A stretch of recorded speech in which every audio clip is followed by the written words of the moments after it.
Hello out there in YouTube land, my name is Morris Man, and as always I thank you guys for viewing my channel. And today I'm going to do a special request video from subscriber Michaelo061. Hope I got the pronunciation right. I appreciate your comments and I appreciate all you guys' comments and support. And after this particular subscriber viewed my Rick James analysis video, his question was, so what do you think about Parliament Funkadelics? What are your thoughts? And here it is. George Clinton is a musical genius to me. I've had the pleasure of meeting Mr. Clinton on several occasions. George Clinton was born in 1941 in North Carolina.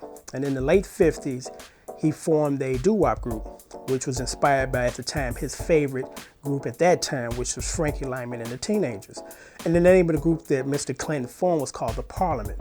And in the 60s, they had a string of hits. Then at this point, George Clinton did something that was just totally unheard of at that time. He created a black rock band by the name of the Funkadelics. And the difference between the Parliament and the Funkadelics is this. The Funkadelics is more or less a black, quote-unquote, rock band. And the majority of their songs were politically charged for the time or era. During that era, those lyrics is based on what was going on in the world at that particular time. The Parliament, on the other hand, was a group that was inspired by James Brown and James Brown grooves.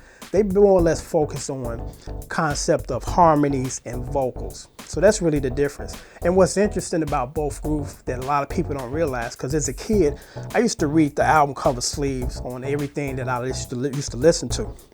And what's unique about Parliament Funkadelics were technically they were the same group. If you looked at the liner sleeves of musicians on each album, they were basically the same guys playing, which was again kind of unheard of, two groups, but basically one group playing two different styles of music. So that was very ingenious to me on Clinton's part. In the early 70s, George Clinton got together with Boosie. But let me mention this first. During the early period of his time in the 60s, George Clinton, for a short period of time, was also a staff songwriter for Motown, as like with Rick James. But again, in the 70s, early 70s, he got together with Boosie Collins, who was a 17-year-old bass player at the time with James Brown Band. And they got together and created a string of hits. I mean, the hits was just plentiful. I mean, just, you know, these two guys got together and just created magic. And what's so cool and unique and innovative about George Clinton, Parliament Funkadelics, Boosie was when they played in concert. The concept, it was kind of like a rock concert fused in with some R&B grooves, because during that time, the kind of concerts that they were putting, on was just extravagant, lavish, and just no one had done that before. Spaceships coming out of the sky, the little bird, the Bob Gun bird or whatever bird that was, and then the concepts of the good guy, the bad guy, Sir Knows devoid of funk, and just these characters that Clinton kind of put together. It was almost kind of like a comic book type of concept. And again, I can't say enough about George Clinton. I mean, I appreciate, and most of us, or all of us do, the contributions that he has given us as far as music concepts. I do believe that without the collective efforts of all of these extraordinary musicians like Bernie Royale, Boosie Collins, Catfish Collins, the list goes on, and I wish I knew every single musician that was a part of that, because I believe that all of them collectively made the Parliament Funkadelic experience what it was. They were exceptional, or are exceptional musicians. And I'm going to touch on this briefly because I'm going to do another video entirely based on this topic. And that topic is, where are the R&B bands of today? When I listen to the radio sparingly, I hear, solo artists, R. Kelly, Genuine, Neo, Chris Brown.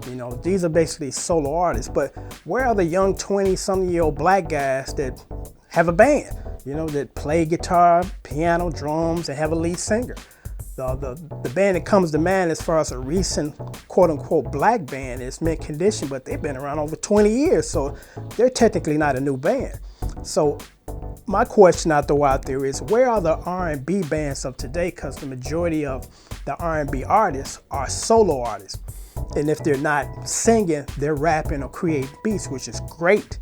But we need some young black guys that's going to get together and put together a band. A drummer, guitar player, keyboard player, singer.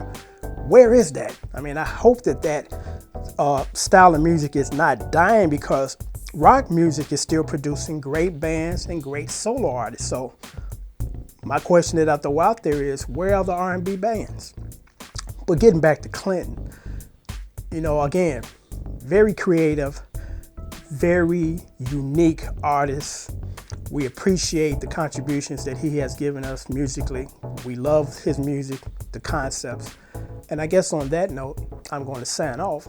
And I hope that this has been informative and entertaining. And until next time, thank you.